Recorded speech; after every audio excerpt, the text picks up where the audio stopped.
Salut, attention, je ne vais pas dire la vérité, je vais proposer mon témoignage sincère d'être humain à propos d'un sujet très spécifique aujourd'hui, parce que donc, la vérité n'est pas conceptuelle, c'est pour ça que je dis que je ne peux pas dire la vérité, pas avec des mots.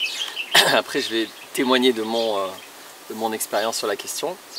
Je vais le dire cash d'abord, puis après je vais expliquer pourquoi je trouve ce sujet important et pourquoi j'ai des choses à dire dessus. La phrase c'est « on ne peut pas décevoir un parent ».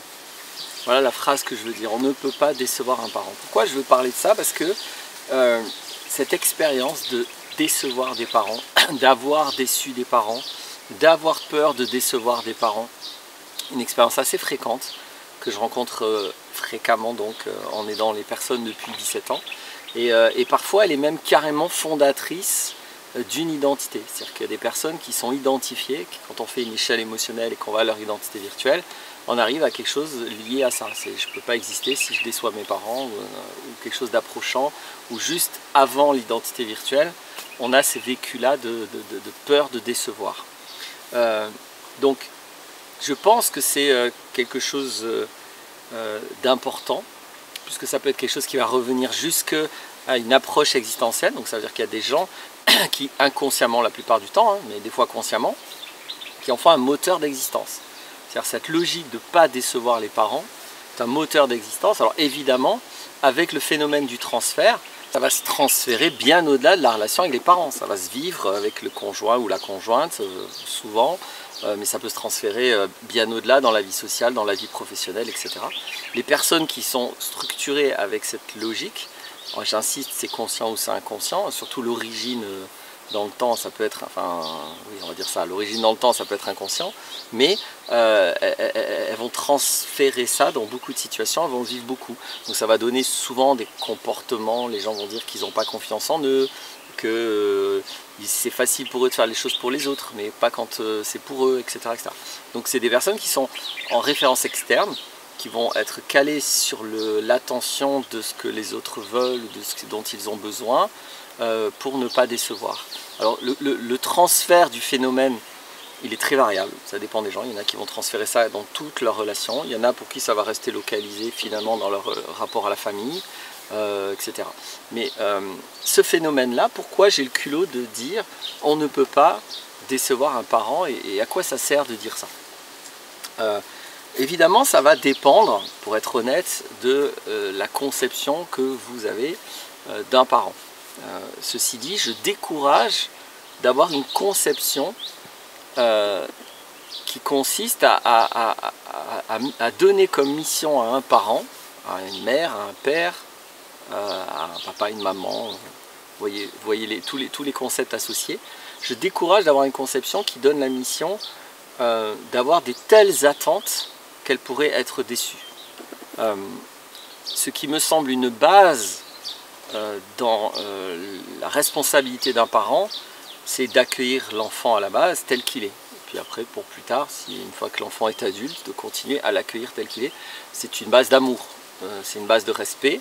Le parent qui voit l'enfant comme une matière à sculpter, c'est toujours hyper aliénant, c'est toujours une catastrophe. Et donc pour moi là on faillit à sa mission de parent. J'assume de penser ça. Après bien d'autres gens penseront différemment. Mais moi j'assume de penser que le minimum pour un parent c'est d'avoir compris qu'il s'agit de donner de l'espace à un enfant pour qu'il soit lui-même et pas de le formater. Donc du coup, une fois que ceci est posé, une fois qu'on dit on va assumer, un parent c'est quelqu'un qui doit avoir le minimum de maturité et le minimum d'amour pour ne jamais être déçu.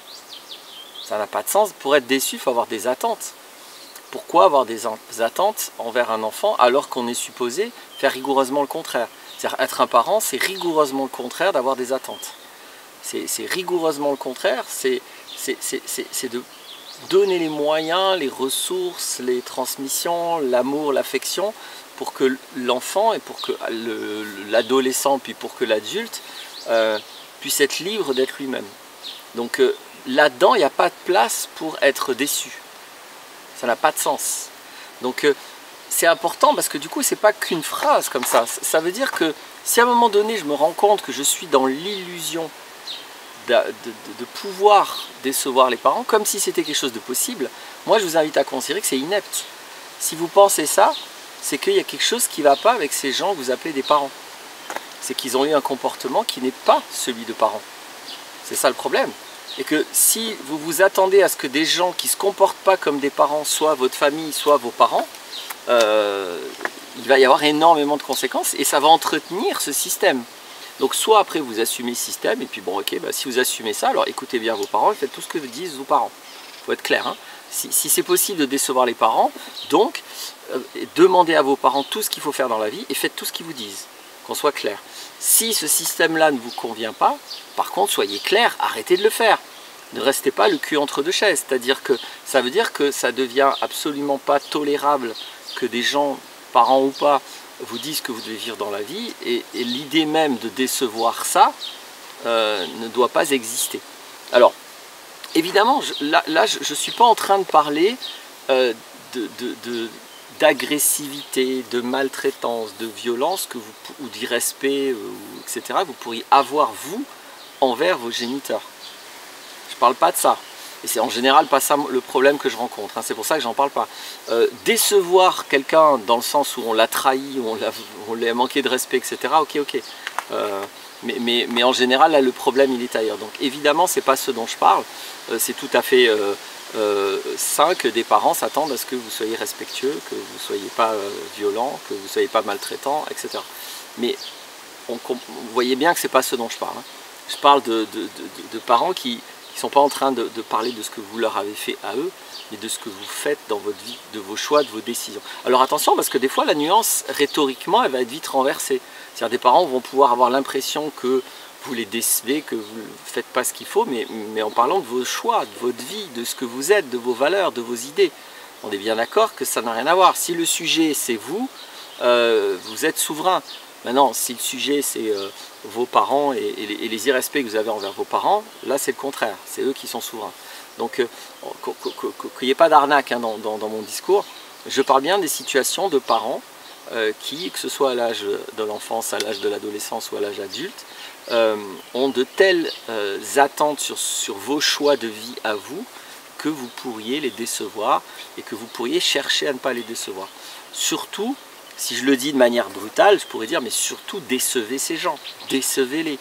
Mais comprenez bien que décevoir ces gens, pourquoi je vous dis de les décevoir? Parce que ça implique de vivre. Si vous vivez, si vous êtes libre, si vous êtes vous-même, vous allez les décevoir. Donc ces gens vous ont mis dans une situation où soit vous existez, soit vous les décevez. Non, je suis en train de dire une connerie. Soit vous vous soumettez, soit vous les décevez. Donc si vous existez, vous les décevez, c'est ça que je veux dire. Donc vous mettez dans une situation impossible. C'est pour exister, vous allez devoir les décevoir. Donc si vous ne voulez pas les décevoir, vous êtes obligé de ne pas exister, de ne pas être vous-même, de ne pas être libre de vos choix, de vos pensées, etc. Donc c'est ça le piège, et c'est pour ça que je voulais en parler, c'est pour ça que c'est grave, et c'est pour ça que j'ai le culot de dire non mais c'est bon, il faut arrêter avec ça. C'est-à-dire non, ça c'est pas des parents, ça c'est pas une famille. Personne n'a le droit d'avoir une telle pression, même bienveillante, même douce et gentille, ça peut être comme ça, hein. Des fois c'est autoritaire et brutal, et voire manipulateur, et voire violent. Des fois c'est très très doux et très bienveillant. Peu importe, c'est pas la question. La question c'est que, quelle que soit la façon d'avoir comme ça une attente sur vos choix de vie, elle est toujours aliénante.